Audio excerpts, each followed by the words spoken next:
Ok, chegamos à quarta e última aula da cultura da cana-de-açúcar. Nessa última aula nós vamos falar sobre o final do processo de manejo da cultura da cana-de-açúcar, algumas condições nutricionais e de solo ideais para o desenvolvimento da cultura, assim como manejo da compactação do solo, pragas e doenças, e finalizaremos com a colheita e o processo de mecanização da colheita da cana-de-açúcar. Ainda dentro dos tratos culturais, como nós vimos nas últimas videoaulas, o aumento da longevidade da cultura é fator fundamental para o desenvolvimento e para a eficiência do processo de produção de álcool e açúcar. A descompactação do solo, já que o processo de compactação do solo, ele diminui essa longevidade da cultura e ele é causado pelo elevado tráfego de máquinas nas áreas de produção. De 70% a 85% das áreas de produção de cana no Brasil apresentam problemas de compactação. E os principais sintomas são deficiência nutricional, colmos mais finos, redução do número de nós e de entrenós, plantas com menor porte ou menor estatura, sistema radicular pouco volumoso e superficial e uma produção reduzida. Nós precisamos de ao menos 15 a 20% de macroporos na área de exploração das raízes da cultura da cana. A tríplice operação é um processo que ele é realizado por esse equipamento que nós estamos vendo aqui. Ele realiza a descompactação do solo com essas hastes subsoladoras e descompactadoras, ele realiza a adubação na entrelinha e também a gradagem e o destorroamento dessas entrelinhas. Por isso que ele é chamado de cultivador adubador. Além disso, a operação deve ser realizada no máximo até 60 dias após o corte da cultura. Por quê? Após esse período, as raízes da cana já estão mais desenvolvidas e o processo de movimentação do solo pode causar um atraso, redução do desenvolvimento dessa planta ou até a abertura de porta para a entrada de patógenos na cultura. Então, as operações mecanizadas na cultura da cana devem ser realizadas obedecendo-se o processo de tráfego controlado, ou seja, os equipamentos passam sempre nas mesmas linhas de operação. Eu tenho uma maior compactação, mas numa menor área de exploração de raízes na área de produção. Então, nesse quadro eu trago para vocês um trabalho que foi realizado em 2003 e ele mostra o efeito da movimentação de máquinas na compactação do solo. Após 4 processos de operação, ou seja, aração com arado de aivecas, aração com arado de discos, gradagem com grade aradora e o processo de semeadura com semeadora adubadora. Então, em 2 diferentes profundidades, mais superficialmente na profundidade total de trabalho do implemento, antes da passagem do rodado do pneu, antes da operação, e após a passagem do rodado do pneu, após a operação. Nesse processo, nós podemos observar que, após a operação e antes da passagem do rodado do pneu, havia um índice de macroporos variando de 0,24 a 0,26. Após a passagem do rodado, houve uma redução drástica, principalmente naqueles implementos que fazem a maior movimentação do solo, nos arados e nas grades. A semeadora adubadora permaneceu após a passagem do rodado com um volume maior de macroporos. Na profundidade total efetiva de trabalho ocorreu o mesmo processo. Embora tinha-se um número um pouco menor de macroporos, após a passagem do rodado, reduziu-se em torno de 0,10 a proporção de macroporos nessa operação. Observando também que a semeadora adubadora, por movimentar menos o solo e quebrar menos a estrutura do solo, manteve uma maior proporção de macroporos. Essa figura aqui embaixo, eu vou dar um zoom para que vocês possam ver, ela mostra um processo que é muito importante de ser realizado nas áreas de produção, principalmente nas áreas de produção de cana, em função da elevada movimentação de máquinas. É um processo em que nós utilizamos um equipamento, que é essa haste que está aqui, ela é ligada a um sensor ou a um equipamento que registra a resistência à penetração no solo. Ou seja, a partir do momento que eu introduzo essa haste no solo, ele marca os índices de compactação em função da profundidade do solo. A partir daí, eu consigo determinar o nível de compactação do meu solo e recomendar uma operação para que essa estrutura compactada seja desfeita e as raízes possam se desenvolver de forma mais adequada. Lembrando que o processo de compactação do solo, além de reduzir a disponibilidade de oxigênio, além de reduzir fisicamente, se tornar fisicamente um impedimento para o desenvolvimento das raízes, no período mais chuvoso ele pode tornar aquela camada inundável, encharcando esse solo, impedindo assim a respiração das raízes e o desenvolvimento adequado da cultura. Nessa outra foto, independente da marca que aparece aqui, a imagem ela é muito importante para que nós possamos avaliar e dimensionar os processos de compactação em função do tipo de pneu, do tráfego de máquinas ou do implemento e assim por diante. Então isso aqui é um teste que demonstra a eficiência de pneus radiais ou pneus diagonais ou tecnologias distintas na compactação do solo após a passagem da máquina carregada. Então eles distribuem no solo camadas de solo e uma camada de um marcador branco com a mesma textura do solo para que essa deformação possa nos permitir avaliar a eficiência da compactação ou da menor compactação. Então aqui são 3 tipos de pneus e nós vemos que esse último causa uma menor deformação na estrutura do solo. Isso ocorre corriqueiramente nas áreas de produção, tanto de cana-de-açúcar como de algodão, soja, milho e assim por diante. O problema é que culturas como o algodão ou a cana-de-açúcar, como nós estamos estudando, elas requerem um grande número de operações com máquinas e implementos pesados. Nós vamos ver no final dessa aula que a colheita mecanizada utiliza um equipamento com peso muito elevado e esse equipamento passa pelo menos 6 ou 7 vezes em cada linha ao longo do ciclo total daquele canavial implantado, ou seja, aquele equipamento vai passar repetidas vezes naquela linha, causando assim a compactação subsuperficial, já que na cana-de-açúcar nós temos que colher a cana e esperar a rebrotação sem a movimentação do solo. Hoje, com a colheita da cana crua e a deposição de camadas de material orgânico de palhada, isso torna essa estrutura um pouco menos suscetível à compactação do solo. Lembrando que, quanto mais matéria orgânica presente no solo, a matéria orgânica tem a capacidade de se tornar elástica e tornar o solo flexível, fazendo com que ele se compacte mais com a umidificação novamente desse solo e a reestruturação do padrão da matéria orgânica faça com que o solo tenha menores índices de compactação.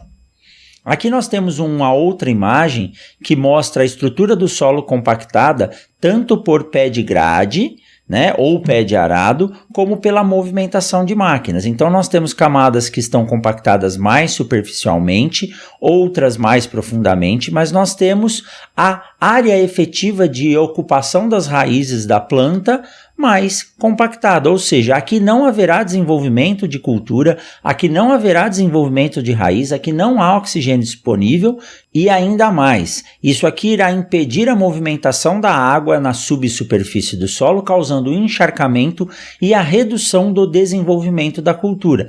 Novamente, o uso de equipamentos para se aferir essa camada compactada e definir a tomada de ações para descompactação é extremamente necessário e aplicável nessas condições. Controle de plantas daninhas. O que define o uso ou o controle de herbicidas ou qualquer outra forma de controle das plantas daninhas na cultura da cana? O que vai definir é o grau de interferência, ou seja, o quanto que esse mato, essa planta daninha ou essa planta invasora que não pertence à cultura economicamente comerciável que nós estamos produzindo, vai interferir na produção, em termos de competição por luz, por água, por nutrientes e por ambiente, no caso o solo. Hoje, o controle de plantas daninhas perfaz 30% do custo da produção de cana-de-açúcar e as plantas daninhas elas promovem reduções que podem variar de 20% a 86% da produção na cana de ano. Principalmente por quê? Porque as principais plantas daninhas de ocorrência na cultura da cana são gramíneas, e o controle de gramínea em cima de uma gramínea, como no caso da cana, ele é muito complicado. Então, as plantas daninhas promovem variações na produtividade entre as safras e reduções de 20% da produtividade na cana-soca, ou seja, aquela cana que foi cortada e rebrotada.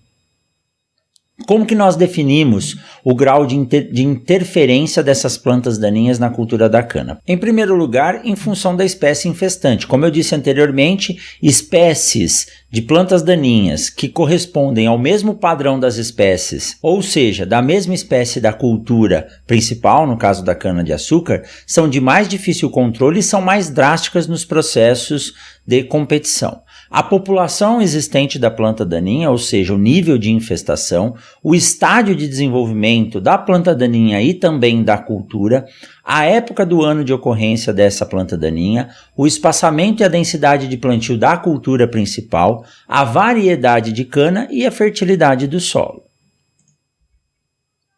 O controle das plantas daninhas ele depende do chamado PI, ou período de interferência.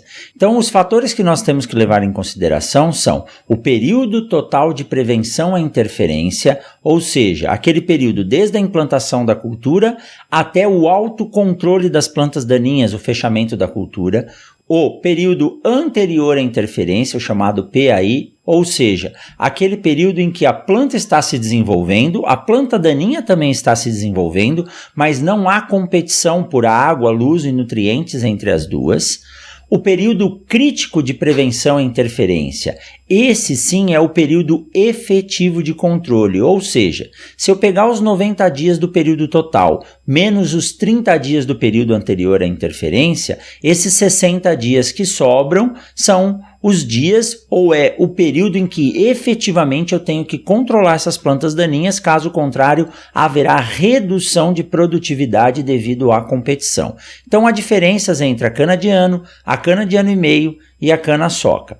Para a cana de ano, ou seja, aquela cana plantada no período ideal, no início do período chuvoso, o período total de prevenção à interferência é de 60 dias. A cana de ano e meio, ou seja, aquela cana que é plantada no final do período chuvoso, o período total de interferência é de 120 dias e o período crítico é de 90 dias. E já a cana-soca, que é aquela cana da rebrota, o período de controle é de apenas 30 dias. As principais plantas daninhas na cultura da cana são os pânicos e braquiárias, ou seja, as gramíneas de mais difícil controle. Nós vemos aqui nessa primeira foto o capim-colonião e na segunda foto a braquiária, ou seja, gramínea para ser controlada em gramínea é muito complicado. Eu preciso de técnicas ou herbicidas específicos seletivos para a cultura da cana. Já as plantas daninhas não gramíneas, nós temos as tiriricas, ou seja, a tiririca é uma planta de infestação muito agressiva. Além de danificar e competir com a cultura, ela pode danificar também os toletes e o rizoma que está se desenvolvendo no solo. E a gramaceda, por ser também uma poácea, ela é de mais difícil controle. O seu controle efetivo deve ocorrer após o corte da cana, com a utilização do glifosato mais imazapir. O controle químico de plantas daninhas na cultura da cana, ele é muito importante, pois é difícil a entrada com equipamentos após o fechamento da cultura e esse controle deve ocorrer em área total. Alguns princípios ativos utilizados no controle químico das principais plantas daninhas da cultura da cana são a metrina, diuron mais hexazinone, o próprio glifosato e tebutiuron. Nós devemos evitar o processo de catação manual. Isso ocorria de forma mais efetiva antigamente, quando a colheita da cana era feita por pessoas através do corte manual, os chamados boia-frias. As empresas contratavam muitas pessoas e em uma determinada época do ano, eles tinham essa mão de obra efetiva não utilizada. Então se colocava os boias frias para fazer a catação manual de plantas daninhas nas entrelinhas da cana. Mas isso é um processo muito arriscado, pois a movimentação das plantas daninhas dentro da cultura pode acabar por disseminar e espalhar mais essas sementes daquelas que produzem sementes do que efetivamente realizar o controle. E quando do uso de tratores para o manejo dessas plantas daninhas, esses tratores devem ser dotados chamados de trampo, ou seja, uma estrutura que eleva o trator para que não ocorra dano mecânico à cana já brotada. Controle cultural de plantas daninhas. O controle cultural de plantas daninhas na cultura da cana, ele depende muito da variedade utilizada. A forma mais eficiente é a utilização de variedades mais agressivas, de brotação mais rápida, que terão um fechamento antecipado. Com isso, eu reduzo o período crítico de prevenção à interferência. A utilização de espaços reduzidos, hoje com o corte da cana de forma mecanizada, a variação está entre 90 e 100 centímetros, ou seja, em média 1 metro a utilização do espaçamento entre linhas da cana, e o uso do cultivo mínimo, a manutenção dos restos culturais na superfície do solo, evitando assim o desenvolvimento dessas sementes e a germinação das plantas daninhas, sendo que planta daninha em geral é uma semente fotoblástica positiva, ela depende da incidência da luz para que o processo de germinação ocorra. Se eu mantiver uma camada de palha sobre o solo, a luz não irá ativar o fotossistema responsável pelo start ou pela retomada do crescimento e germinação dessas plantas daninhas. Assim eu consigo fazer de forma mais efetiva o controle cultural. A próxima etapa a ser discutida é a nutrição, calagem e adubação na cultura da cana. Vamos começar pela calagem. O processo de calagem, ele deve ser realizado de forma antecipada antes da implantação da cultura no processo de reforma do canavial ou no processo de pré-implantação de uma área que não possuía canavial ainda, pois o uso da calagem necessita de incorporação na profundidade efetiva de desenvolvimento das raízes. Eu não tenho como fazer essa incorporação após a implementação da cultura. Sim, existem trabalhos mostrando que aplicações sucessivas de calcário em altas doses fazem com que a correção vá ocorrendo nos níveis mais profundos de ação e desenvolvimento da cultura, mas isso ainda é um estudo em desenvolvimento. O mais efetivo é a aplicação do calcário na superfície e a sua incorporação com implementos para isso. Já em termos de nutrição e adubação, a cana é uma planta C4, é uma cultura capaz de extrair muitos nutrientes. Como nós vimos nas primeiras aulas, a cana consegue produzir em torno de 300 a 400 toneladas de massa verde por hectare. Assim, a extração de nutrientes em quilogramas por hectare da cultura da cana varia em função do nutriente e em função também da época de plantio.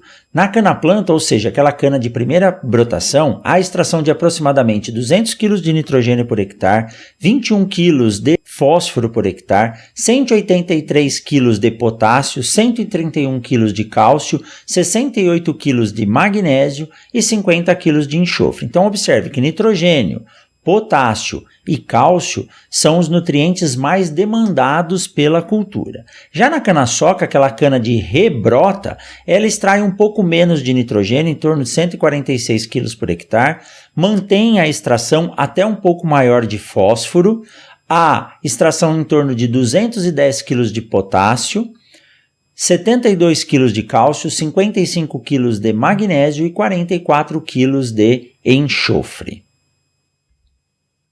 Quanto ao nitrogênio, ele possui uma extração muito rápida até o 4º mês após a emergência da cultura. A cana-planta, ou seja, aquela cana plantada e brotada, ela utiliza mais nitrogênio dos resíduos vegetais. Por quê? Porque houve uma movimentação do solo para a reforma desse canavial. Já a cana-soca, ela responde mais à aplicação de N em cobertura do que a cana-planta, porque ela não tem resíduo no solo, já que, após o corte, todo o nitrogênio foi extraído para a produção daquele corte anterior.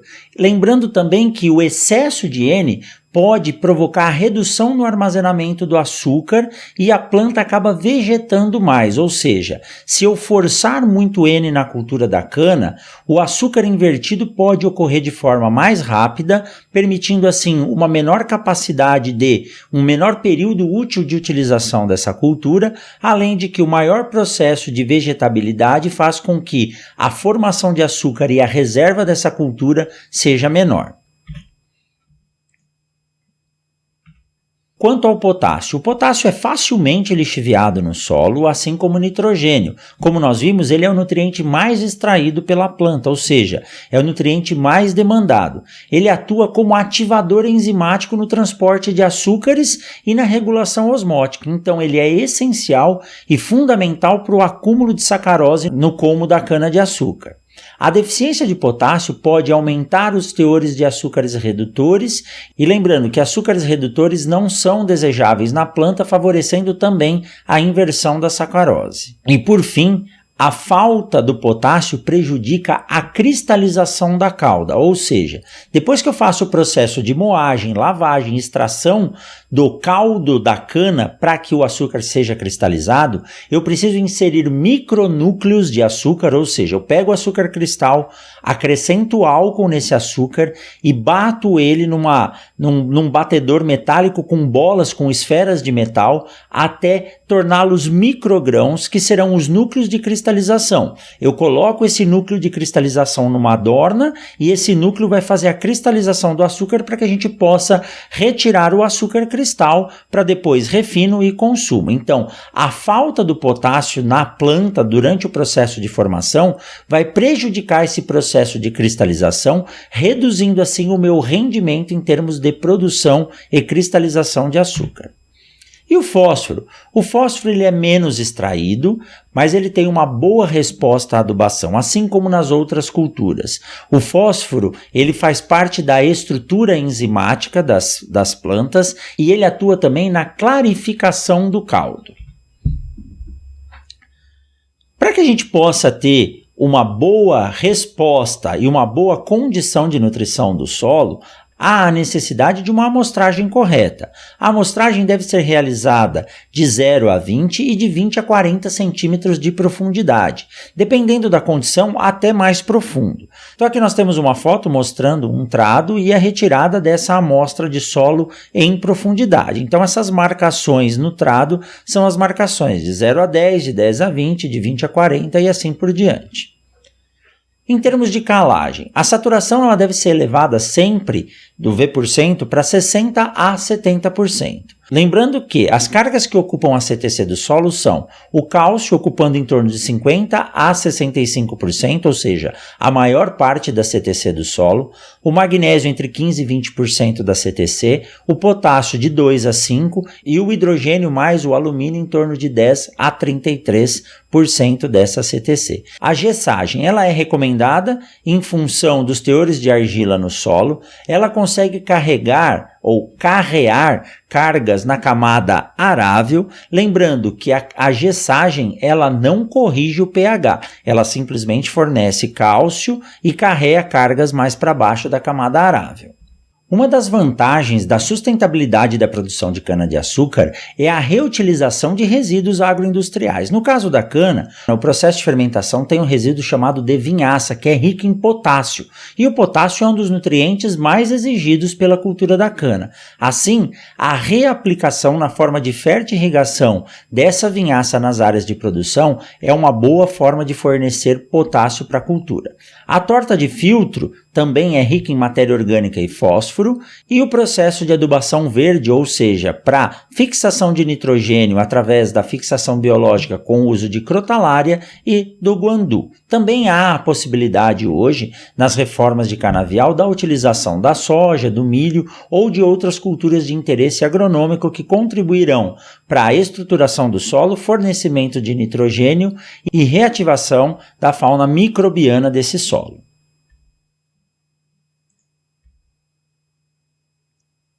Quando nós falamos em adubação de plantio, a principal função é se fornecer nutrientes visando a produtividade esperada. Então, tenho que trabalhar com os teores de fósforo, potássio, nitrogênio no solo, assim como os micronutrientes, como zinco e cobre. Já a adubação de cobertura é uma adubação que visa tanto o suprimento de nutrientes após a brotação da cana-planta, quanto a readequação dos níveis de nutrientes necessários para a produção na cana-soca. Na cana-planta deve-se aplicar em torno de 30 a 60 kg de N entre 30 e 60 dias após a emergência da cultura. Já quanto à aplicação do potássio, se essa for acima de 100 kg, também deve-se proceder à divisão desse volume para que não ocorra perdas por lixiviação. Já na cana-soca, o N é recomendado em função da produtividade esperada, ele pode ser aplicado na superfície ou o ideal é o uso daquele implemento que nós vimos anteriormente, o chamado cultivador, que ele quebra a camada compactada superficial na entrelinha, deposita o nutriente, ou seja, o nitrogênio, o fósforo, o potássio, e ele ainda faz o destorroamento desses torrões que estão na subsuperfície. Então o nitrogênio ele é recomendado em função da produtividade esperada. O fósforo ele depende dos teores residuais disponíveis no solo, sendo recomendado ou não a sua aplicação em função da análise, e o potássio também depende do resíduo e da produtividade esperada, lembrando que há a possibilidade de fazer a fertirrigação com o uso da vinhaça. Partindo para as pragas na cultura da cana, as principais pragas são os térmites ou os cupins. Eles atacam o tolete na fase de pré-desenvolvimento e também afetam as raízes que irão comprometer a produção da cultura. O cupim ele ataca, além do tolete, ele pode diminuir o estande e o controle é feito através do uso de produtos químicos ou do manejo do solo. Lembrando que, a partir do momento que você distribui os toletes no solo, não há mais como fazer o controle em subsuperfície. A partir do momento que o cupim ataca esse tolete, ele pode danificar a gema e assim reduzir o estande da cultura. Formigas também são pragas importantes e o principal problema são as formigas cortadeiras, as saúvas ou os quenquens. Outra praga importante é a chamada migdolos. Ela faz postura na base das touceiras, as larvas se desenvolvem e acabam consumindo o sistema radicular. O aspecto da cultura quando ela é atacada por esse tipo de besouro, o aspecto da cultura, quando ele é atacado por essa praga, é um aspecto de planta com deficiência hídrica. Por quê? Devido ao ataque ao sistema radicular, a planta não consegue mais absorver a água do solo, acaba encarquilhando e enrolando as suas folhas como se tivesse com falta de água no solo. Controle: uma aração profunda, expondo os insetos à radiação solar e o uso químico com formicida no sulco de plantio. Outra praga importante das gramíneas são as cigarrinhas, nesse caso a cigarrinha da cana. Ela suga o sistema radicular ou a base da cultura da cana, libera toxinas, diminui a absorção de nutrientes e o controle é feito principalmente com o uso de metarrhizium. Há também a possibilidade do controle químico ou do controle cultural com o uso de plantio direto e solarização desse solo. A principal praga da cultura da cana é a chamada broca da cana-de-açúcar. A broca da cana-de-açúcar é um lepidóptero que ovoposita no colmo, essas larvas entram no colmo, danificam o colmo e abrem um espaço para a entrada de oxigênio e de outros fungos saprofíticos que irão danificar essa estrutura de produção, reduzindo drasticamente a produtividade. A praga da broca da cana é da espécie Diatreia sacaralis. O seu ciclo ele corresponde entre 60 a 90 dias, desde a fase adulta, a ovoposição, desenvolvimento das lagartas e o período de pupa.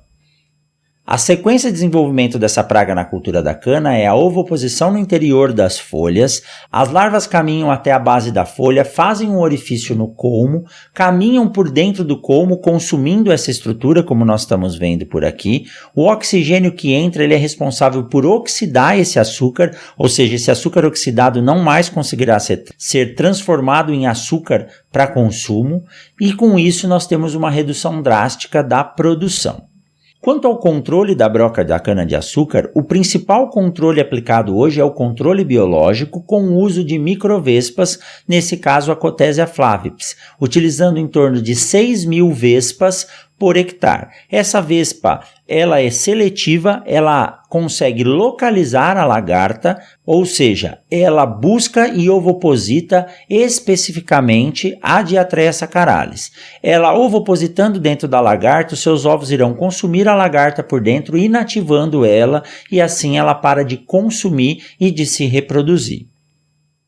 Aqui nós temos uma foto ampliada do processo de identificação e ovoposição da Cotesia na Diatreia sacaralis. Quanto a doenças, não existe controle para doenças em área comercial de cana-de-açúcar.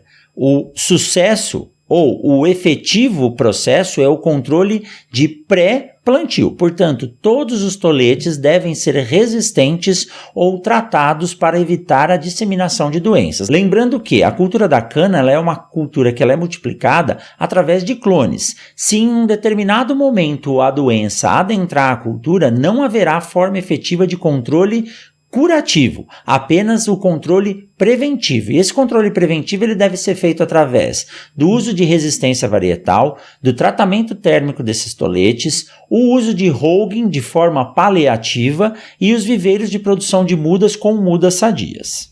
Nós não iremos discutir efetivamente cada uma das doenças dessa cultura. Aqui eu vou citar as principais doenças que acometem a cultura da cana.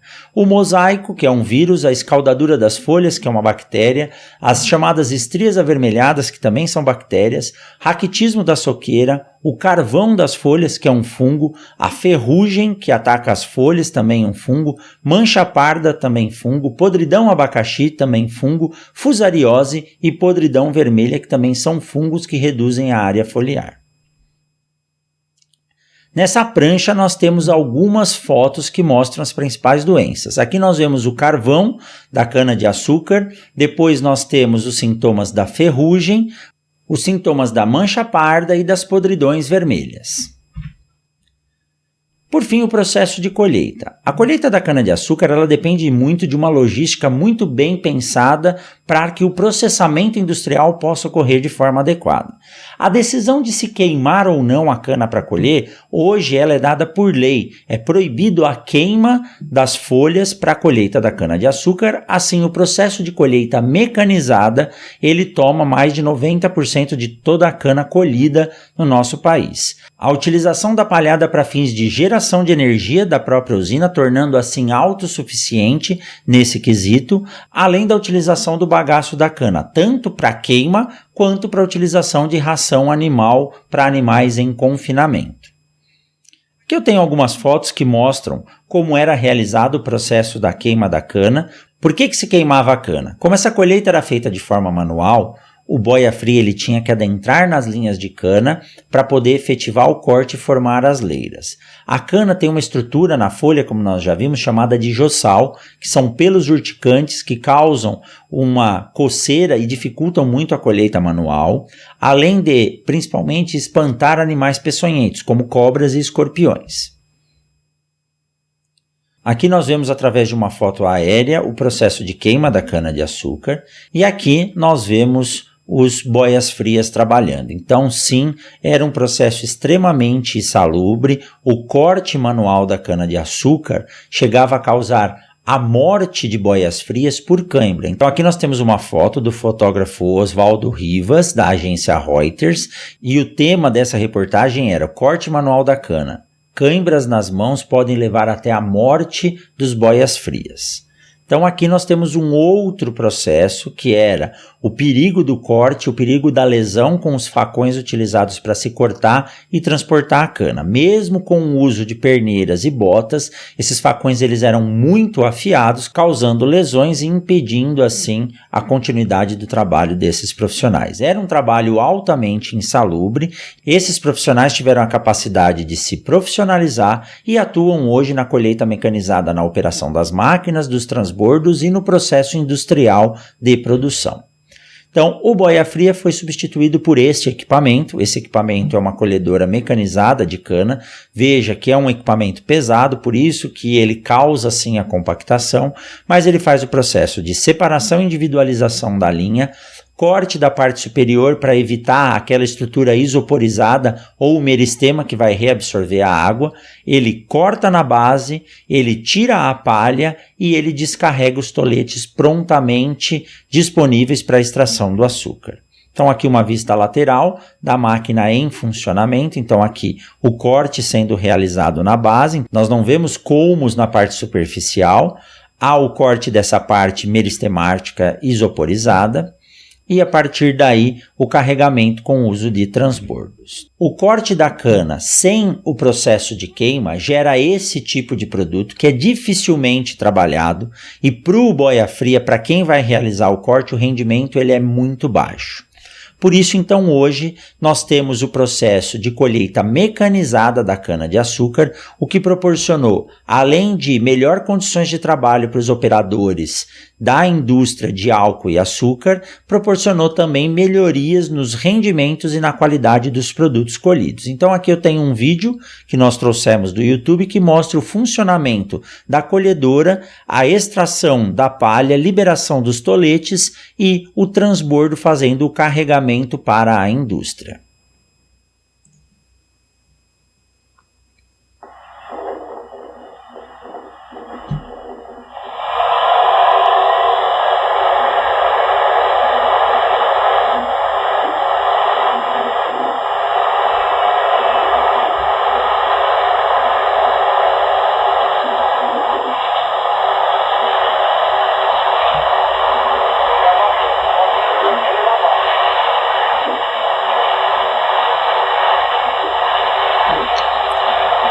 Observem aqui o corte e a separação da parte do meristema apical, que geralmente pode estar isoporizado.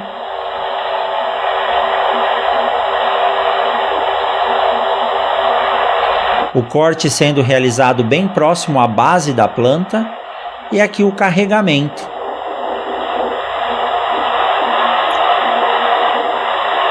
Simplesmente dos toletes já picados. E aqui atrás nós temos, assim como nas colhedoras de soja e milho, um defletor espalhando a palha retirada no processo.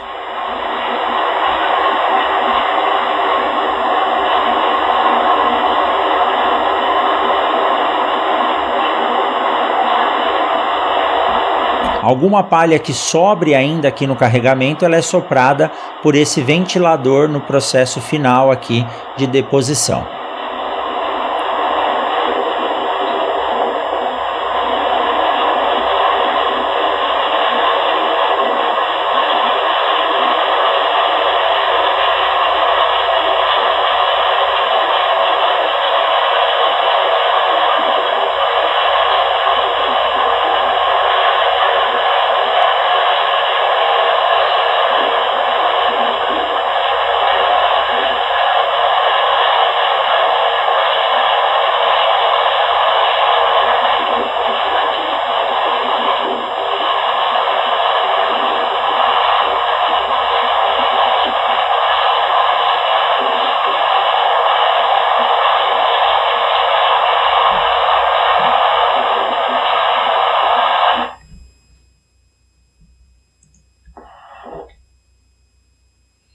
Assim nós finalizamos o módulo 1 da disciplina de Agricultura 2, Cultura da Cana-de-Açúcar. Muito obrigado.